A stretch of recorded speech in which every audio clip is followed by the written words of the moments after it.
In this demo, I will show you how to generate documents in bulk using Docs Made Easy. So, start by clicking on the app launcher and type Batch Infos. Inside Batch Infos, go to the upper right corner and click New to create a new batch configuration. Now, choose your object like contact, then select the solution and then operation. Here I am selecting List View as the operation.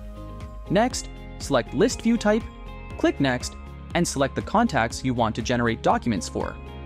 Once everything is ready, click Create to generate your new Batch Infos record.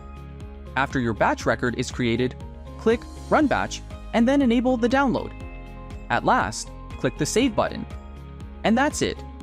You've successfully generated and downloaded documents in bulk.